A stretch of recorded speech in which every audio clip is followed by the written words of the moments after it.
Alrighty, welcome to the February 2018 Synastry Report. Today's video is called Cupid is a Practical Joker. So, I am doing this particular chart comparison because I thought the question posed to me was very interesting.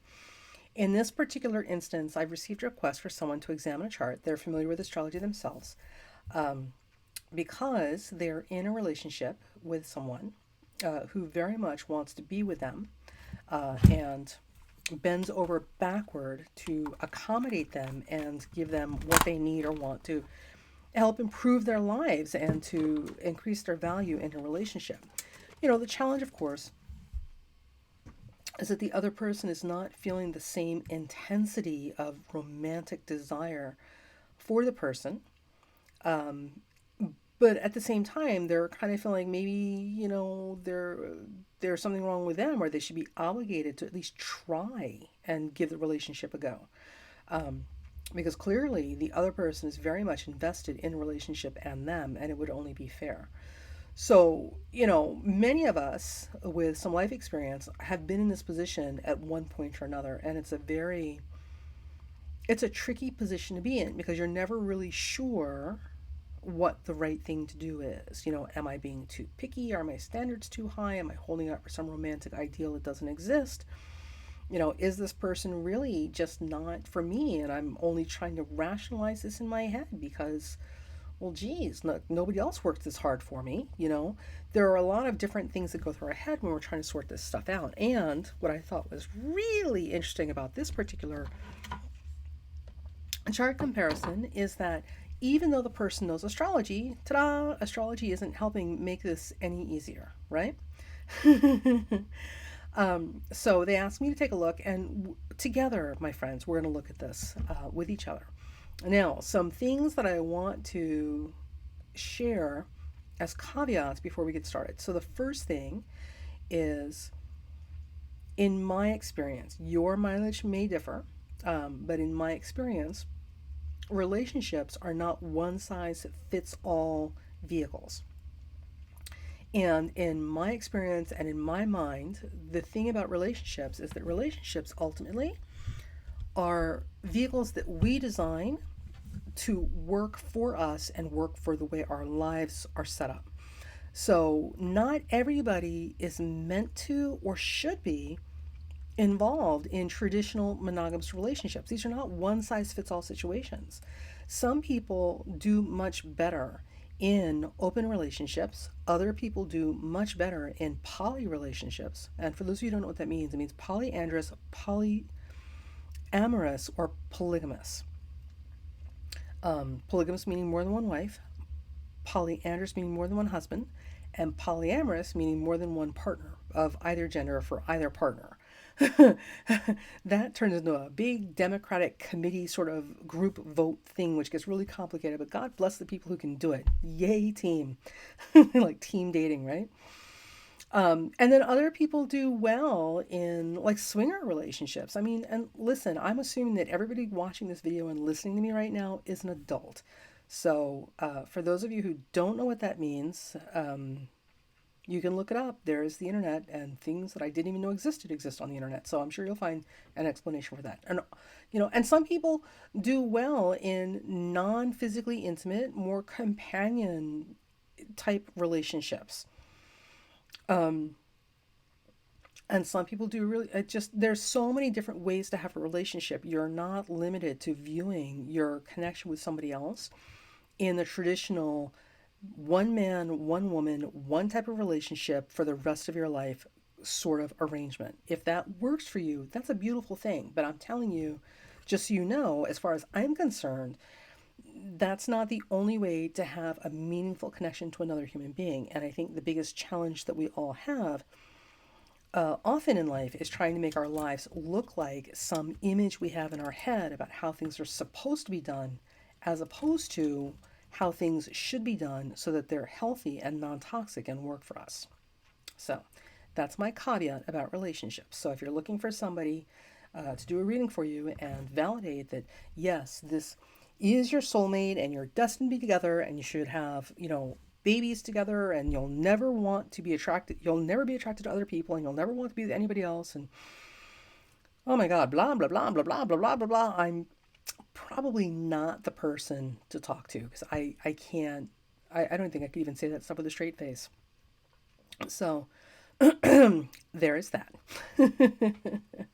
All right, so let's get started. For those of you who are listening and can't actually see the charts, they don't have the images in front of you, I'm going to try and walk you through this as best I can, or at least the parts that are pertinent. So we have the two charts are separated. I've called one the beloved and the other the lover, which I think is very apropos. So it is the beloved who is asking the question and is on the fence about what to do, what to do. Do I stay? Do I go? Do I compromise and kind of try to make this relationship work even though I'm not feeling intensely passionate about it like the other person is? Or do I, just cut bait and run now while I still have a chance before anybody gets really, really hurt? Like what to do, what to do. So for the beloved, what we have is a seventh house Pisces. They are Leo rising with a sun in the seventh house in Pisces. Their moon is in Gemini. This right here tells us that this is somebody who is driven to have relationships, needs lots of stimulation and communication with the world around them. They love doing things. This is a people person. They love doing things with people. They love being out there and about. They love hearing people communicate and talk about their ideas and sharing things. They're very much about the man on the street sort of connecting. They like being involved and, in the mix, as it were. Now, with that, what we also have is somebody whose Venus is in Aries, conjunct Saturn in Aries. So Venus and Saturn together, regardless of sign, tends to make somebody a lot more hesitant and a lot more cautious about relationships. So there's a real concern about being vulnerable to other people. And in the sign Aries, what this also does, there's a real concern and justified fear of losing their autonomy or their independence in a relationship. So Venus Saturn conjunctions, or Venus Saturn aspects, all of them, conjunction, square, opposition, can be tricky because there's a challenge in life to find a balance between healthy boundaries and independence and unhealthy boundaries where we either lose ourselves in a relationship so much that we're codependent in the obvious ways, or we freeze people out and we're codependent in the opposite direction. And actually, when you freeze people out, that's also another way of expressing codependence because you're not able to find a healthy interdependence in your relationships. So this is a bit of a challenge for them. Losing their identity, losing their independence in relationships is a real concern for them, and will often, especially that seventh house sun and that moon in Gemini, will often make it easier and more desirable for them to maintain, light touch, superficial relationships, which isn't to say that they're shallow. It is to say that, a lighter touch, less grasping, less controlling, less like, you are mine. Ooh. Less of that and more of a, yeah, so, what are you doing tonight? I don't know. I think I'm going to do this. Oh, great. Well, I'm going to do this. Sort of like cool, lots of space between you, sort of connecting. Now, with all of that, also, we have Mars, the Mars, which rules the physical appetites, among other things, conjunct Neptune, and it is in Scorpio. So what I would say is that Mars in Scorpio tends to be a little overrated. So, everybody, modern astrology, woohoo, everybody is so like, ooh, Scorpio, oh, sex fiend, oh. And Scorpios are really hard pressed to play that image down because, why would you? It works for you, right? But Mars in Scorpio is not about sex for sex's sake. Some of them can, any sign can be. Let me put it this way. Any sign, any Mars placement can be about sex for sex's sake.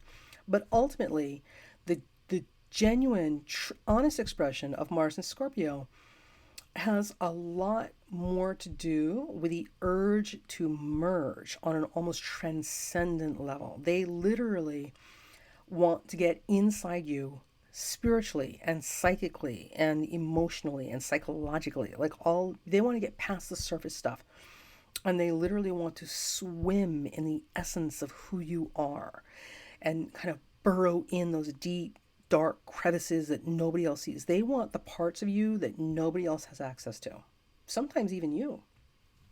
That, my friend, is Mars and Scorpio. It's just that for the unevolved and the unenlightened, the shortcut to that would appear to be through, exploring the taboo, the physical, the physical realm, since especially around here, people are so neurotic about sex. Getting people to give up their power and be vulnerable typically involves getting them to let go of their inhibitions, which is easiest to measure through sexual activity. But that's not what it's about. It's not about the sex. With Mars Neptune, there are a lot of things on Mars Neptune that I'm not going to get into because we just don't have that kind of time in this video. Or this podcast. But with Mars Neptune together, what we have is a much more sensitive, refined sexuality or eroticism. So this is not somebody who's out for the porno vulgarity. This is somebody who's literally looking for that transcendent out of body experience where when you unite with somebody else, you're not uniting on this romantic, Harlequin novel kind of, teary eyed, oh, you're the one. No, they're looking for this transcendent out of body experience that becomes almost a divine experience. Like Tantra practitioners, this is very much a Mars, Neptune, Scorpio thing.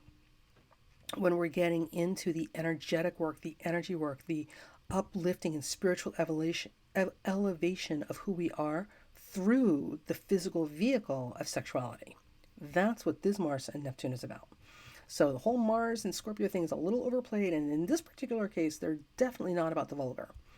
Now, with that said, so let's just show you here. So we've got Sun in Pisces in the 7th house, got that Moon in Gemini, right? Venus and Saturn together in Aries, those are boundary issues. And then there's that Mars, Neptune, and Scorpio, right? Now, right here, one of the other things I want to point out, because when you look at a chart, especially when you're doing synastry, it's not enough that you look at where the charts come together. You also have to look at the individuals as individuals first. You have to know who this person is and what they need and how they function best. Then, from that, you can get a better sense of what type of relationship will work for them, or more importantly, what type of relationship will not work for them. Then we look at the other person and we go through the same process with them. And when we get to the bottom of it, then we look at where they connect or not connect, as the case may be. So with the beloved, what we also have is Jupiter, Uranus, South Node conjunction in Libra. Right here, again, we're talking about air signs and a lot of need for autonomy and independence and space. And breathing room, this is not somebody who's going to do well in a suffocating relationship with anybody, whether it's a job, a family, or a partner. And sometimes with this particular type of setup, I would almost say that having a pet that's not a goldfish or a cat might even be too claustrophobic for them because it's too much responsibility and commitment. The only reason I'm not saying that is because it's Mars-Neptune conjunction Scorpio down here. They're actually okay with long-term commitments, and they're a bit of a soft touch when it comes to the vulnerable and the needing to be taken care of, like fish, cats, dogs, stray animals, stray people. So there is the possibility that they often pull in stray people like stray animals that need to be taken care of, and then they have a hard time getting rid of them or getting them to move on, as the case may be. All right. So this is the beloved, right? Now, when we look at the lover, now we have a very different chart. So in the one chart, we had Leo rising. In this chart, we've got Scorpio rising. In the one chart, we have a 7th house sun. In the lover's chart, we have a 1st house sun. Opposites attract. So what's interesting about the lover's chart is that if you look, not only is the sun in the 1st house with Scorpio rising, look at this, we've got Venus and Jupiter right there on the ascendant in Scorpio as well. And it's opposing a 7th house Saturn. So again, these boundary issues and codependency and freezing people out or consuming them is at play in this chart as well. So there's a lot of sympathy between them. There's an understanding, even though they're not necessarily connecting all the dots together across the charts, the concerns and anxieties and hesitancies are very similar. So there's a wavelength that they're on with each other, that they understand the things that really make them feel the most vulnerable. So they're simpatico in that way. So with Venus and Jupiter and Scorpio, so when we talk about sex fiends and sex maniacs and sex addicts, like this is actually what I would look for first is Venus and Scorpio. Venus is about relationships and pleasures. The goddess Venus is all about her pleasure. And Scorpio is all about the taboo and the off limits and poking around in places they probably shouldn't be just to see what's there. And Jupiter, of course, expands this tremendously. So this is somebody who would have very early on probably had some interesting and possibly less than desirable experiences because of that Saturn involvement when it comes to the uh, development, the psychosexual development of themselves, which is unfortunate. Now, also, what's interesting about this chart is that Venus in Scorpio is retrograde. So, with Venus and Scorpio direct, and certainly with Jupiter, typically what you have is somebody who is really quite the what is it, charmer. So people are often trying to get next to them and not even knowing why. They're very magnetic in that way. Lots of animal magnetism, which is easier to deal with if you're a man than if you're a woman. So if you're a woman and you've got that kind of heat coming off of you, like you just, trust me, it's just a lot of problems. But in this particular chart, Venus is retrograde, which will ameliorate or at least lessen some of this intense scorpionic kind of taboo breaking, right? So, what I would say with this chart, looking at it, is there is the distinct possibility that in a past life, if you believe in past lives, that especially with that Saturn involvement here, right, that this is somebody who is coming from a previous life where devotion and giving themselves up to something greater than themselves in an almost ritualistic way would have been very important to them, and certainly even possibly a way of life. So, oops, oh gosh, sorry about that.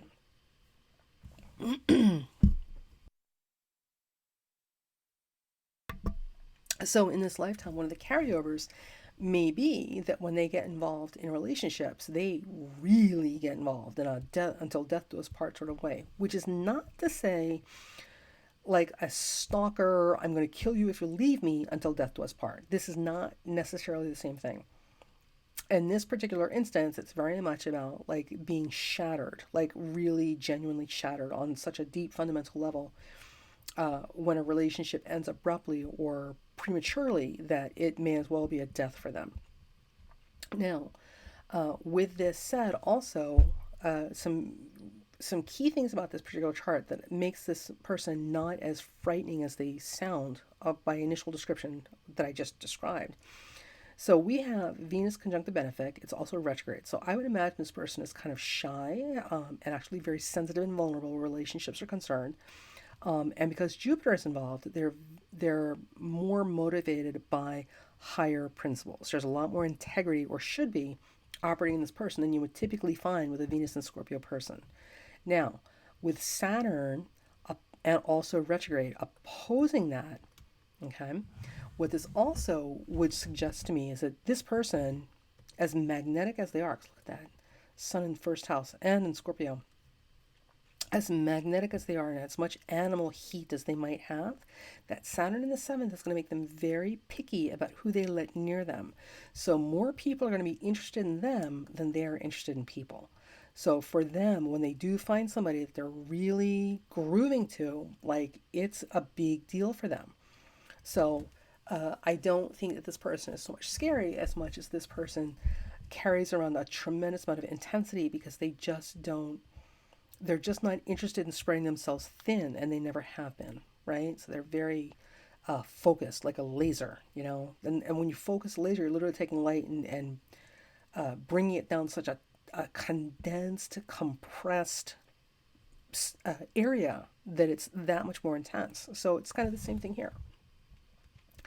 Now, in this particular chart, now here's what's interesting. Now, instead of Mars Neptune, now we've got Mars Uranus. Wow. So here we have somebody who also needs space, and really loves ideas, but is also more experimental, and tends to get these wild hairs up their butt, and they just suddenly need to break out and go do bizarre things, or just to push limits and test people to kind of see what they get away with.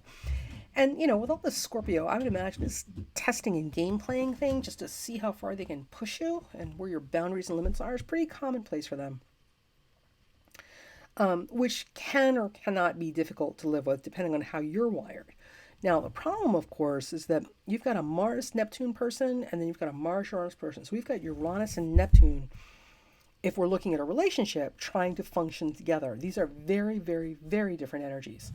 So a Neptune energy is very placid and calm and needs quiet and peace, soothing, soft peace. Needs to be able to go with the flow. Uranus, of course, is the great disruptor. So with strong Uranian energy, especially with Mars and Uranus together, what you typically get are people who have difficulty regulating their energy levels, and also are prone to outbursts and fits, not because there's something wrong with them. I mean, they're not necessarily psychotic, but because that Uranus is electricity and power surges, and lightning. So periodically, you just have these moments where it's like whoa, and they're illuminated by some inspiration or idea or burst of energy, and they have to discharge it and put it out there somewhere to ground it, or they're just insufferable to be around. This can be very jarring to a Neptune person. Okay, because a Neptune person kind of has their flow, and they kind of go, they're going with the flow, and they've got their rhythm going, and then you've got this Uranus person who, like, literally out of the clear blue sky, like a lightning bolt, bam, hey, like a manic depressive. Whew. This combination is going to make cohabitation between them extremely difficult. So that is something to look at. But again, not all relationships have to look like traditional relationships. So there's always the possibility that this relationship can be molded in a way that works for both of them. The only concern that I have is that with the lover's chart, they also have moon in Cancer, which is very moody and clingy and emotional, right? And does not like change and definitely does not like sharing. This coupled with all the Scorpio, these people do not share. They are not interested in sharing the people in their lives. They're not interested in sharing their space. They're not interested in sharing their resources. No, no, no, no, no. Mine, all mine. Who are you? And get out.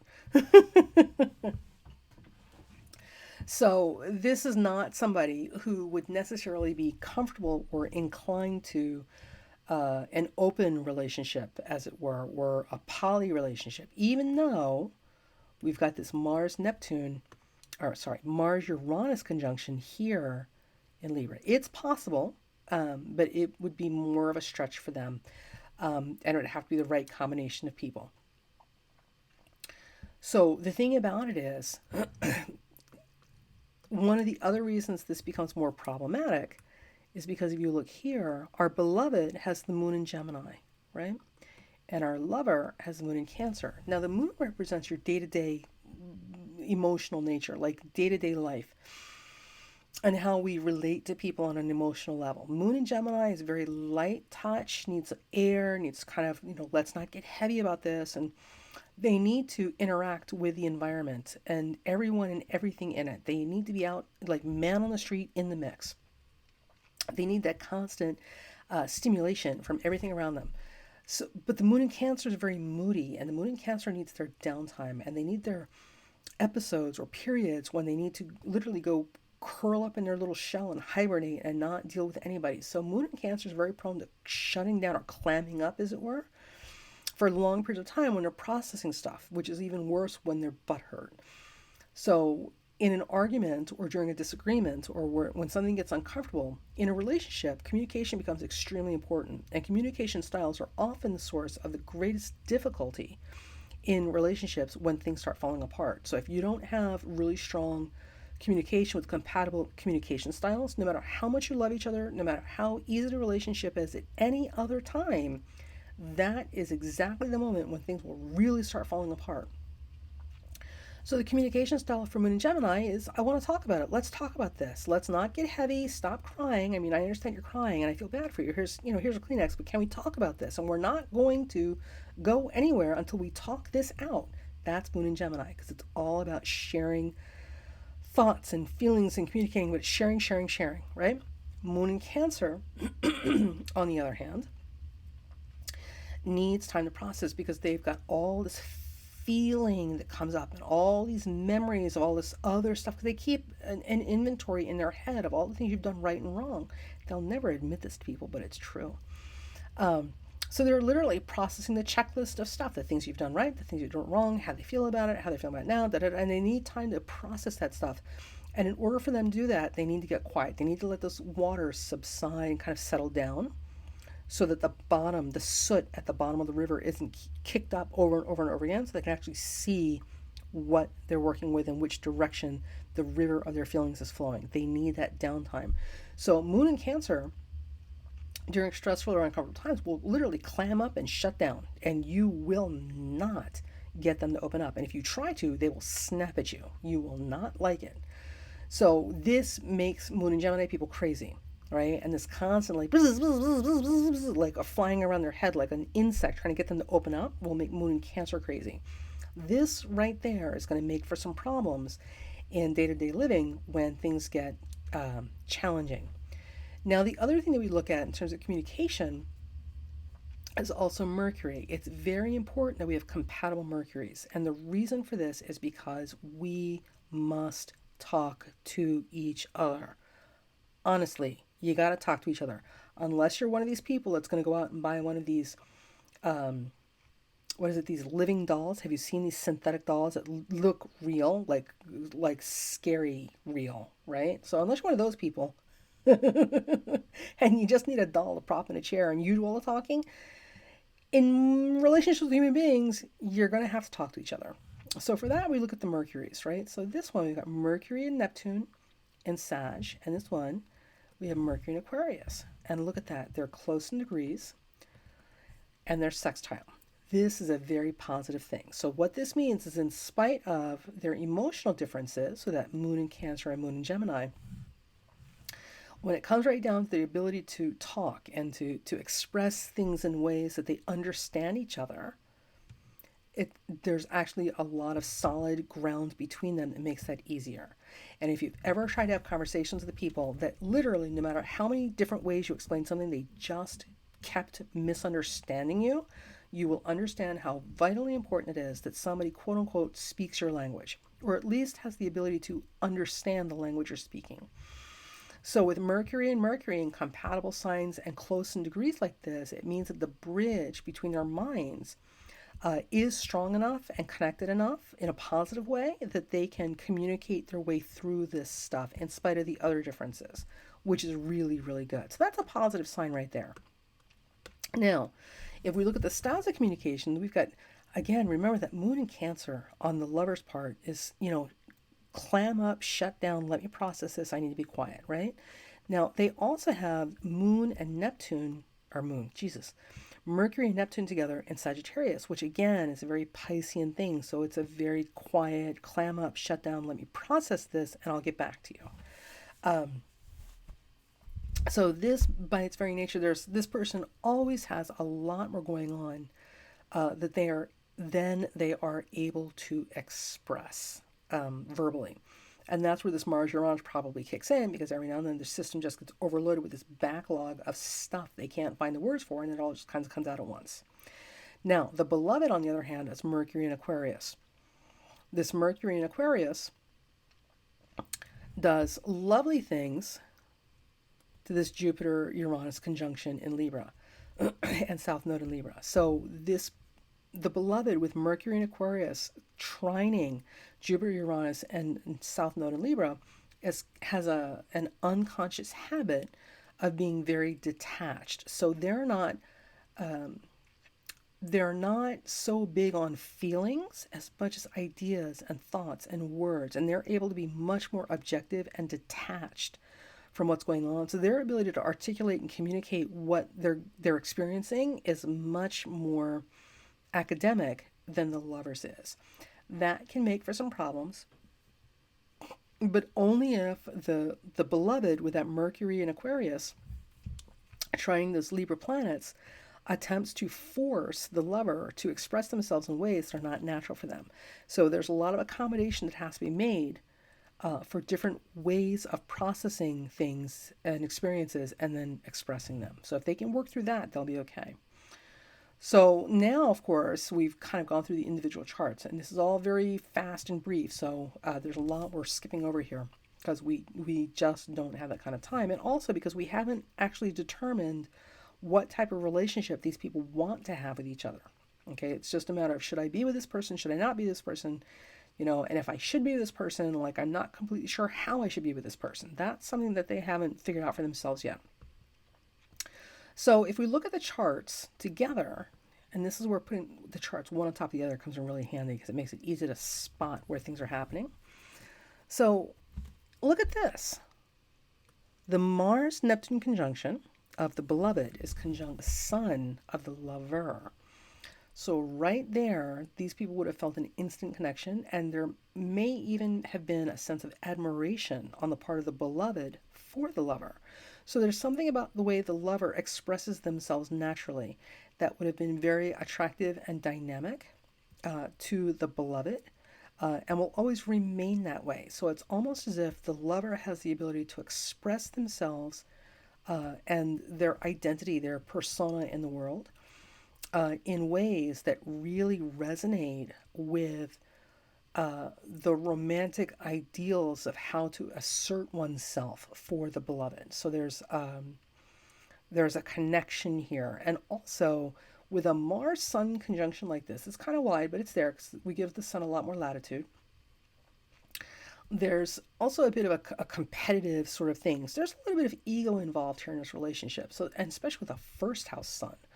So that first house Sun, in some ways, may be seeing that Mars Neptune person conjuncting their Sun as this unattainable ideal. So there's this bit of challenge or competition in conquering that person. Because remember, with all the Scorpio in the lover's chart and that moon in Cancer and that Saturn in the seventh, they're very attracted to other people. And I'm sure they get more than their fair share of people who want to groove with them and kind of rub up against them, get a little bit of that sexy vibe all over themselves. And they are extremely picky about who they let in because they're so sensitive about issues of loyalty and betrayal. So they themselves to other people are the unattainable ideal. It's kind of out of reach for other people, which will always attract the competitive. So to find somebody who represents the thing that they represent to other people may be quite intriguing. And or with Neptune, it's always fascination. So they may be overwhelmingly fascinated about why they can't quite conquer this the beloved with our Mars Neptune conjunction. And it's because you can't conquer fog. You can't contain the ocean. You can swim in it, but you can't really control it. You can walk through fog and be enveloped by it, but you can never really bottle it. And Neptune is fog and the ocean and all things amorphous and grand and dissipating. So there's that. And I thought that was interesting that across the charts, it's the first thing that kind of pops up when you look at the connections between the chart. The other thing I wanted to point out when you look at these two charts in terms of connections, right? So remember, the beloved has a Venus-Saturn conjunction in Aries, which is a very important part of their chart. Well, look at this. This is opposing, remember that Mars-Uranus in the lover's chart? The Venus and Saturn in one chart opposes that Mars-Uranus in the other. Now, in this particular instance, what this does is it creates an on-off, hot-cold relationship. So they're going to have difficulty getting in sync with each other in terms of timing. So whether it's the timing of the relationship or the timing of their natural urges or the timing of their schedules. I mean, timing is going to be a constant issue with these two, and they're never going to be quite on the same foot. So there are other things in this chart that work really, really well, but that's going to be a bit of a sticky wicket constantly. And for day-to-day living, that could be problematic. So In this particular instance, if this were a relationship where there were a third or a fourth party involved, like in a triad relationship or a poly relationship, some of this may be ameliorated because the needs of that Mars Uranus versus the needs of that Venus Saturn could be met by the other parties. So, because they wouldn't be dependent on each other for everything, right? But without that, and just the two of them in a locked, closed relationship with only each other to feed each other's needs, this is going to be a problem. And in terms of being able to get through life, this ability to have good timing with each other and to be in sync with each other and be able to move in unison with each other without being clumsy or awkward is very important as far as getting stuff done. So that could be problematic as well if this is a closed monogamous relationship. So, my answer to the person who asked this question, should I stay or should I go? Should I stay or should I go? Is this. I don't really have an answer. All I can say is that in this particular situation, you and the person knows some astrology, so they're self-aware, they know themselves enough. But so the question is, do you know yourself enough to know what you need and what works for you, and certainly what does not work for you? And are you open to other kinds of relationship, or do you have a very specific type of relationship in mind? If you have a very specific type of relationship in mind, the next question is, can this person fulfill those critical needs in that type of environment or relationship with me? So if this is a closed monogamous relationship, you really, really have to ask yourself, can we make this work with nothing else running as interference between us, or acting as a buffer? The other thing too, of course, is you have to ask yourself what type of relationship works. So you're going to need different relationships at different stages of your life. Certainly there's a difference in what you need and attracted to when you're younger and trying to start a family. So much of that is biology driven, compared to when you're middle aged and you're past the reproductive stages and you can actually see people as people and not genetic donors. And certainly very different from when you're 60s or 70s or 80s and you're looking at people as companions and emotional support and spiritual partners as opposed to romantic sexual partners. Because, by the way, kids, just so you know, we are old, not dead. So older people can enjoy intimacy with their partners with the same full expression of pleasure that you would experience enjoying food. It's just different. And the difference is when you're much older, the older you get, the more you realize that the external stuff just isn't, you've been there, you've done that. It's just not that interesting anymore. Like, there's only so many ways you can move a body, right? And the other thing is that you become a lot more able to see, really see who the person is on the inside. And that becomes so much more gratifying and important. So there are huge benefits to growing older. And a lot of them have to do with your ability to extract pleasure in the company of other people in much more meaningful ways and much more rich, dynamic ways. So you got stuff to look forward to. We may not look like we did when we were 20, but life's a lot better after 60. I'm not there yet. I am only 29, damn it, for the rest of my life, but I'm just saying. Okay, so those are the questions. And since they haven't necessarily answered these questions for themselves, I can't give an absolute answer, nor would I want to. These are things that they need to have a conversation with their potential partner about in terms of what they're needing and what type of relationship they want, and if that particular type of relationship with those needs will function and work best for the two of them. So, that is it, my dears. That is Synastry, or my go at Synastry for Valentine's Day and these lovely, lovely people. And I hope this was helpful. So remember, in life, it doesn't matter what other people think you should be doing with your relationships. All your relationships should be designed and coordinated so that they work for you and your partner. Because at the end of the day, you two are the ones living your life. And you two are the ones who have to figure out how to make this work in a way that you're supporting each other and loving each other in the best ways you know how, without wanting to get so resentful and annoyed and irritated that you're literally waking up in the middle of the night with a pillowcase going, ooh, you, and this breathing thing, in, out, will you stop that? So remember, relationships, like people and love, is not a one size fits all formula. You find the way that works for you, and most of all, operate with kindness, operate with integrity, and operate with more character and higher principles than other people give you. Because at the end of the day, those are the things that matter, that you take the higher ground and you be the best possible expression of you, because that's how you pull in the love, or loves plural, of your life.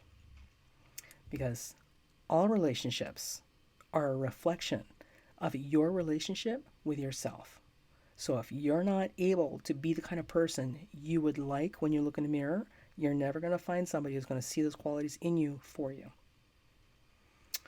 All right, honeys, you have a great Valentine's Day. And for those of you who are single, this Valentine's Day, do not despair. Life is full of opportunities to go make some magic. So open your heart, open your mind to other possibilities, and you go rock on with your awesome self.